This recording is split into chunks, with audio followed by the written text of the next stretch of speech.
दोस्तों welcome to we are tricky. जैसा कि आप सभी को पता होगा दोस्तों कि जो एनटीपीसी का रिजल्ट और ग्रुप डी का सीबीटी 2 को लेकर छात्रों ने जो प्रदर्शन किया है उसको लेकर सरकार ने रेल मंत्रालय ने एक हाई पावर कमेटी का गठन किया है, जिसका रिपोर्ट वो रेल मंत्रालय को सौंपेगी। लेकिन इससे पहले जो छात्रों से सुझाव मांगा गया है कि छात्रों की क्या समस्या रही है वो हमें बताना है सरकार को, और सरकार उसके हिसाब से जो है वो अपना रिपोर्ट रेल मंत्रालय को सौंपेगी। लेकिन हम अपना सुझाव किस प्रकार से देंगे, इसके लिए आज जो है वो फॉर्मेट जारी कर दिया गया है कि आप अपना सुझाव जो है, आप अपनी समस्या जो है, आप अपनी बातों को सरकार के सामने कैसे रखेंगे, मैं इस वीडियो में आपको पूरी तरीके से अच्छे से बताऊंगा। सरकार ने वो फॉर्मेट जारी कर दिया है जिससे आप जो है अपनी समस्या को सरकार के सामने जो है वो कमेटी के सामने रख सकते हैं। प्लीज़ दोस्तों इस वीडियो को कहीं से भी स्किप नहीं कीजिएगा या छोड़ के नहीं जाइएगा, प्लीज़, ये मेरा सुझाव है, क्योंकि इसमें मैं आपको बताऊंगा कि आपको किस तरह से जो है वो अपनी प्रॉब्लम को देना है, फील करना है, क्या क्या चीज़ें इसमें मांगी जाएगी आपसे, सब कुछ इसमें है, ठीक है। और सरकार जो है ये कमेटी जो है किस किस बातों पर वो विचार करेगी, ये सब कुछ मैं आपको बताऊंगा। प्लीज़ इसको बीच में छोड़ के या अभी छोड़ के इस वीडियो को नहीं जाइएगा, क्योंकि इतने अच्छे से कोई नहीं समझा पाएगा। तो चलिए शुरू करते हैं कि आपको क्या क्या उसमें फील करना होगा, क्या क्या आपको सुझाव दे सकते हैं। इसके लिए चलिए यहाँ पे देखते हैं, आर्टिकल है हमारे पास, छात्रों के लिए फॉर्मेट जारी, डिटेल भरकर रख पाएंगे अपनी बात। तो कौन कौन सी बात है और किस तरह से, मेन बात है कि आप कहाँ पे जाएंगे, किस तरह से आप अपनी बातों को रखेंगे, तो कहाँ पे जाना होगा, वो सब कुछ मैं आपको बताऊंगा। चलिए यहाँ पे मैं आपको बताना शुरू करता हूँ, प्लीज़ इस वीडियो को पूरा देखिएगा। चलिए, और दोस्तों प्लीज़ हमारी मेहनत के लिए सब्सक्राइब कर दीजिएगा, बहुत मेहनत लगती है दोस्तों, जैसे ही कोई न्यू अपडेट आता है आप तक पहुंचाते हैं। प्लीज़ हमें सपोर्ट कीजिए, इस वीडियो को जितने भी आपके फ्रेंड्स हैं, स्टूडेंट्स हैं, उन सभी को शेयर कीजिएगा अपने व्हाट्सएप ग्रुप में। सब्सक्राइब कर लीजिए दोस्तों, अभी कर लीजिए, प्लीज़ हमें सपोर्ट कीजिए। भारतीय रेल के आरआरबी एनटीपीसी रिजल्ट में कथित अनियमितता की जांच के लिए गठित हाई पावर कमेटी के पास छात्रों को अपनी चिंता, सुझाव, संदेश सबमिट कराने के लिए रेलवे रिक्रूटमेंट बोर्ड की तरफ से प्रारूप जारी कर दिया गया है। यानी कि जो अपनी बातें हैं वो किस तरह से रख सकते हैं, उसका क्या प्रारूप रहेगा, वो जारी कर दिया गया है, जो मैं इस वीडियो में बताऊंगा अच्छी तरीके से, ताकि आप जाके तुरंत अपना जो है बातों को कमेटी के सामने रख देंगे, ठीक है।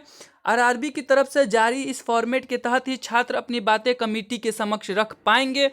किस तरह से रखना है मैं आपको बताऊंगा। साथ ही आरआरबी की तरफ से कहा गया है कि छात्र किसी भी कार्य दिवस में ऑफिस के समय व्यक्तिगत रूप से आकर भी अपनी बातें रख सकते हैं। यानी कि अगर आप इस ऐसे बोर्ड के पास हैं, जो आपका बोर्ड कहीं आप बोर्ड के नज़दीक के आसपास है, तो आप जाके पर्सनली जो है वहाँ उस बोर्ड में जाकर के व्यक्तिगत कार्य दिवस में ऑफिस के समय में व्यक्तिगत रूप से अपनी बातें रख सकते हैं। आप जाके अपनी बातों को, कोई बोर्ड में चेन्नई बोर्ड हो, कहीं भोपाल बोर्ड हो, पटना बोर्ड के नियर आप रहते हैं, तो वहाँ जाके अपनी बातों को रख सकते हैं, ये भी आपको कहा गया है। आगे देखते हैं, रेलवे भर्ती बोर्ड चंडीगढ़ की ओर से, ठीक है, एनटीपीसी और आरआरसी यानी कि ग्रुप डी को लेकर जारी नोटिस में कहा गया है कि गैर तकनीकी लोकप्रिय श्रेणी और केंद्रीकृत रोजगार अधिसूचना सीएन यानी कि ग्रुप डी की बात हो रही है और एनटीपीसी की बात हो रही है, को लेकर उम्मीदवारों द्वारा उठाई गई चिंताओं और शंकाओं और ग्रुप डी की परीक्षा को लेकर सुझाव देने के लिए एक हाई पावर कमेटी का गठन किया गया है।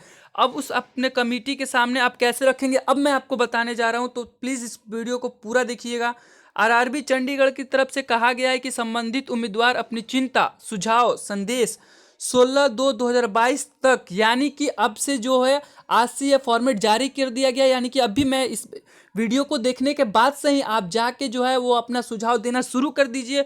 और जो ये जाके 16/2/2022 तक यानी कि 16 फरवरी तक आप अपना सुझाव दे सकते हैं। कभी भी कार्यकाल समय के दौरान व्यक्तिगत रूप से बातचीत करने के लिए आरआरबी चंडीगढ़ का दौरा कर सकते हैं, और अगर उनके लिए आना संभव नहीं है तो उम्मीदवार अपनी चिंता, सुझाव, संदेह को आगामी 16 फरवरी तक, अब देखिए मेन जो है वो क्या है, साइट देखिए, यहाँ से शुरू हो गया, rrbcommittee@railnet.gov.in, फिर से rrbcommittee@railnet.government.in या RRBCDG यानी कि चंडीगढ़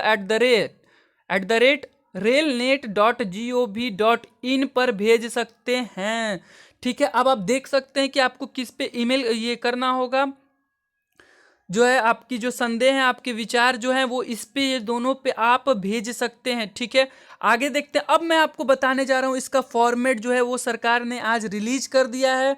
तो चलिए, ये बहुत ही मोस्ट इंपॉर्टेंट है। अगर आपको सुझाव कमेटी को देना है, प्लीज़ दोस्तों सब्सक्राइब कर दीजिए अभी दोस्तों वीडियो को देख रहे हैं तो।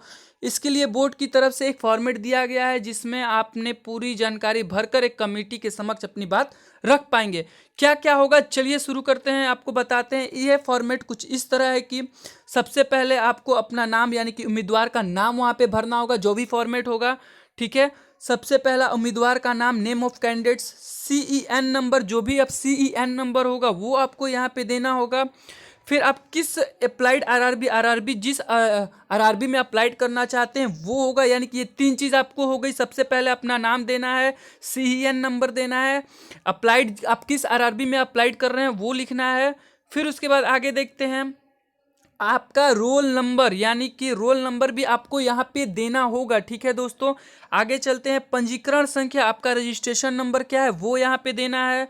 CBT 1 NTPC का स्कोर, आपका कितना स्कोर आया है वो भी आपसे पूछा जाएगा।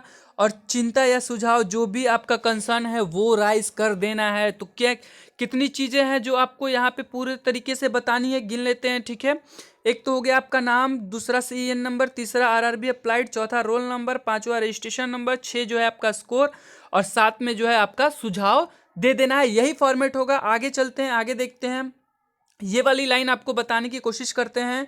हाई पावर समिति उम्मीदवार द्वारा उठाए गए निम्नलिखित मुद्दों पर विचार करेगी और सिफारिश देगी। क्या क्या मुद्दे होंगे कमेटी पर, वो एक बार इस वीडियो को पूरा देखिएगा दोस्तों। ठीक है, पहला होगा NTPC के प्रथम चरण CBT के परिणाम और मौजूदा शॉर्टलिस्ट किए गए उम्मीदवार को प्रभावित किए बिना दूसरे चरण CBT के लिए उम्मीदवार को शॉर्टलिस्ट करने के लिए उपयोगी की जाने वाली कार्यप्रणाली। ठीक है, जिस पर विचार करेगी, ये पहला हो गया। दूसरा किस पर विचार किया जाएगा, ये RRC 1/2019 द्वितीय चरण CBT यानी कि ग्रुप डी का जो दूसरे चरण CBT 2 होना है उसके बारे में भी चर्चा होगी। क्या, साथ ही रेल मंत्रालय ने आरआरबी के सभी अध्यक्षों को अपनी मौजूदा चैनलों के माध्यम से उम्मीदवारों की शिकायतों को प्राप्त करने, इन शिकायतों को संकलित करने और समिति को भेजने का निर्देश दिया है। उम्मीदवार को अपनी चिंताओं को प्रस्तुत करने के लिए, जैसे कि आपको पता है, 16 फरवरी 2022 यानी कि आपको 3 सप्ताह का समय दिया गया। और फिर इसके बाद समिति इन चिंताओं को जांच करने के लिए 4 मार्च 2022 तक अपनी सिफारिशें जो है रेल मंत्रालय को प्रस्तुत करेंगी। तब तक 15 फरवरी 2022 से शुरू होने वाली जो NTPC के दूसरे चरण यानी कि CBT 2 था, और 23 फरवरी से जो है वो ग्रुप डी का एग्जाम जो शुरू होना था उसको जो है वो स्थगित कर दिया गया है। ठीक है दोस्तों, तो मैंने आपको फॉर्मेट बता दिया है, आपको क्या क्या भरना होगा। एक बार आप फॉर्मेट इसको पूरा देख लीजिएगा।